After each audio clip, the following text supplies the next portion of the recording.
جائے. حالانکہ ابو جہل چھوٹا مجرم ہے اور عبداللہ بن ابی بڑا مجرم ہے. ابو جہل جحیم میں ہے اور عبداللہ بن ابی حاویہ میں ہے. حاویہ سب سے نیچے ہے, حاویہ کے اوپر جحیم ہے.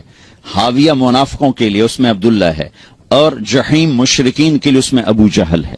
وہ ابو جہل سے بڑا اسلام کا دشمن تھا, یوں لگ, چونکہ اس نے اپنے آپ کو مسلمان کہا, ایسے لگا کے رکھا. ایک دن ان کے بیٹے عبداللہ, ان کا نام بھی عبداللہ تھا, اللہ کے نبی پانی پی رہے تھے کہ یا رسول اللہ تھوڑا پانی تو بچا دیں. کہنے لگے کیا کرو گے؟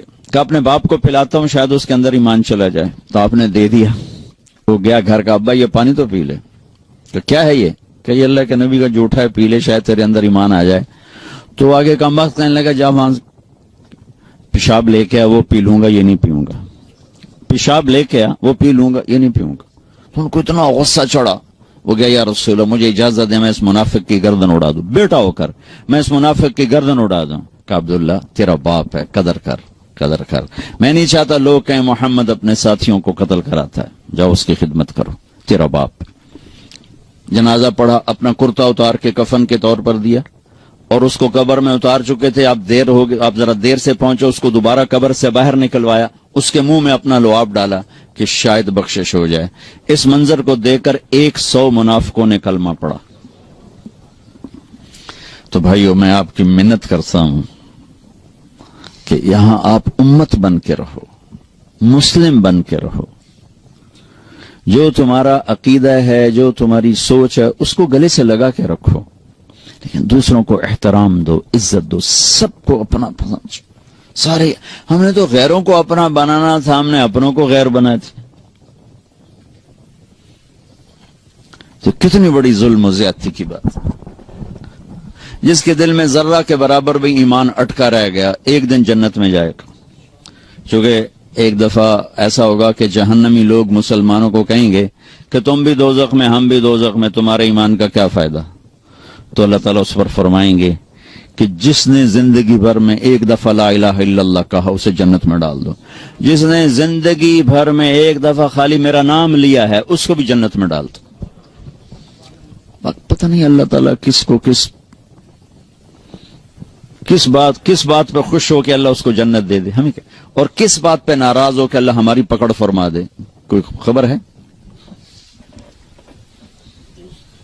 اللہ کے نبی نے فرمایا بنی اسرائیل میں 2 بھائی تھے, ایک نیک تھا, ایک گناہگار تھا.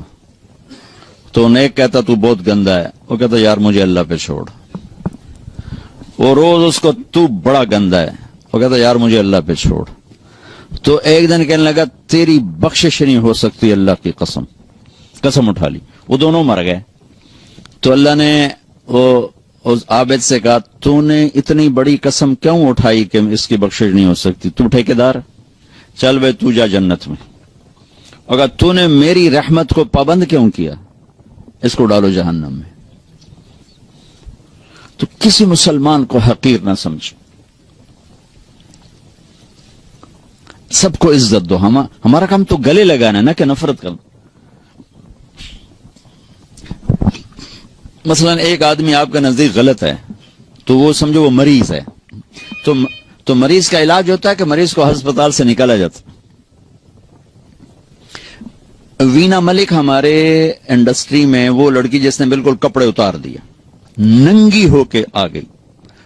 بر صغیر میں کسی ہندو لڑکی نے بھی یہ یہاں تک سٹیپ نہیں اٹھایا کہ وہ بالکل ننگی سکرین پہ آ جائے. وہ لڑکی تھی جو ننگی ہو کے سکرین پہ آ گئی انڈیا میں. تو میں 1 جنوری کو پہنچا ٹیونس سے دبئی, تو مجھے کسی نے کہا کہ وینا ملک کی شادی ہو گئی. میں نے کہا یار میری ملاقات کراؤ. انہوں نے کہا آپ اس سے ملیں گے. میں نے کہا کیوں نہیں, اللہ کے نبی کی امتی ہے, پتہ نہیں کب اللہ دل بدل دے. تو اس کو پیغام بھیجا, اس نے معذرت کر لی, کہا نہیں میں نہیں آتی. میں نے کہا چلو مجھے اجازت دو میں آ جاؤں. تو اس نے کہا وہ آنا چاہتے ہیں تو آ جائیں. میرے ساتھ جواد وسیم تھے, وہ ٹی وی میں کام کرتے ہیں, ماشاءاللہ تبلیغ میں بہت کام کیا انہوں نے. میں ان کو ساتھ لیا اور اس کے گھر چلا گیا. اس نے ایک نوجوان تھا, اسد پٹھان تھا, اس سے انہوں نے شادی کی تھی. تو میں نے اسے کہا بیٹی آپ کو شادی مبارک، اللہ آپ کا گھر آباد کرے، اچھی بیوی بنائے، اچھی ماں بنائے، آپ کے لیے ہمیشہ دعا کی ہے، جب بھی آپ کی خبریں چھپتی تھیں بدنامی کی تو میں آپ کے لیے دعا کیا کرتا تھا اور تمنا کرتا تھا کہ میری آپ کی کبھی ملاقات ہو جائے۔ تو وہ رو پڑی، اس کی آنکھوں میں آنسو آ گئے۔ مجھے نہیں سمجھ میں آیا کہ وہ کس بات پہ اس کے آنسو نکلے ہیں۔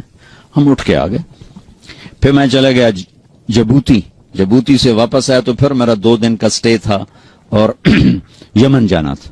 تو دونوں میاں بیوی خود آ گئے جس ہوٹل میں میں ٹھہرا ہوا تھا۔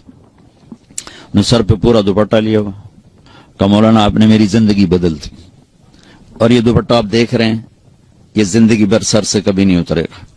میں نے کہا بیٹی میں نے تو کچھ نہیں کہا، تمہاری زندگی کیسے بدل گئی؟ کہا یہ میرا خامند بیٹھا ہے، میں نے اس کے ساتھ یہ ایگریمنٹ کیا تھا کہ شادی کر رہی ہوں فلم نہیں چھوڑوں گی۔ 6 فلمیں سائن کی ہوئی تھی، ابھی بھی اس سال 6 فلمیں سائن کی ہوئی تھی۔ کہا میں نے اسے کہا تھا میں شادی تو کر رہی ہوں فلمیں نہیں چھوڑوں گی، لیکن میں نے کہا تو تیرا ارادہ کیسے بدل گیا؟ کہا آپ نے مجھے بیٹی کہا، آپ جیسا میرے جیسے کوئی بیٹی کہہ سکتا ہے؟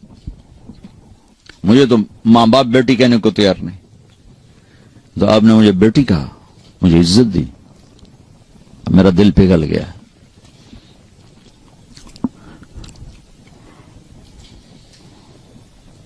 تو ہمارا کام تو قریب کرنا ہے، دور کرنا تو ہمارا کام نہیں ہے۔ تو امت میں اختلاف تو صحابہ کے دور سے ہے، نبی کے دور سے ہے۔ بخاری دیکھو میں وہاں چونکہ ساری تجارت دنیا میں ادھار پہ چلی گئی ہے، تو وہاں فیصل آباد کا ایک بازار ہے سوتر منڈی، جہاں اربوں کے کاروبار روزانہ ہوتے، تو روزانہ سر پاٹ رین گریبان پاٹ رین، تیری ماں تے تیری فلانی تے تیری فلانی۔ تو میں نے ایک دفعہ ان کو جمع کیا، میں کہا دیکھو بھائی یا ادھار دینا چھوڑ دو،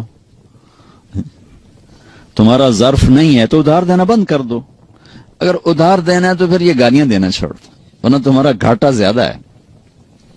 10 کروڑ 10 ارب کیا پوری دنیا بھی ایک آدمی تمہاری نگل گیا ہے تو وہ پکڑا جائے گا قیامت کے دن، لیکن تم نے ماں بیٹی کی گالی دے دی تو جرم تیرا بھی گھٹ کوئی نہیں، کیونکہ ماں بیٹی کی گالی دینا اللہ کے عرش کو ہلا دیتا ہے۔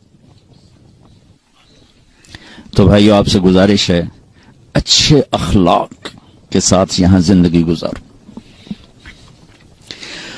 اور مسلمان بن کے رہو، امتی بن کے رہو، امتی بن کے رہو، فرقہ واریت کا شکار نہ ہو، تعصب کا شکار نہ ہو، نفرتوں کا شکار نہ بنو، مسلم بن کے رہو۔ ہوا سماکم المسلمین من قبل، اللہ نے ہمیں قرآن میں کہا کہ میں نے تمہارا نام مسلمان رکھا ہے، اپنے آپ کو مسلمان بنا کے رکھو۔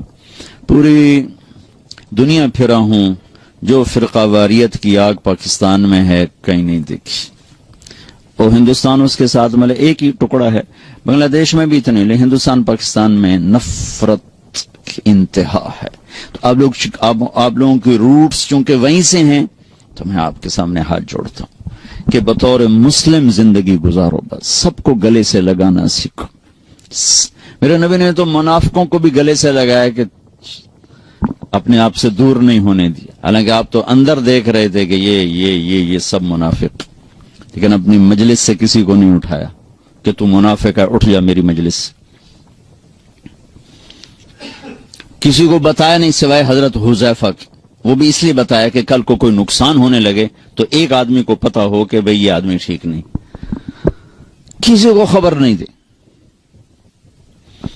ایک منافق سردار تھے زید، وہ آ کر کہنے لگے یا رسول اللہ ایمان یہاں ہے کفر یہاں ہے، ایمان لاتا ہوں میرے لیے دعا کر دے۔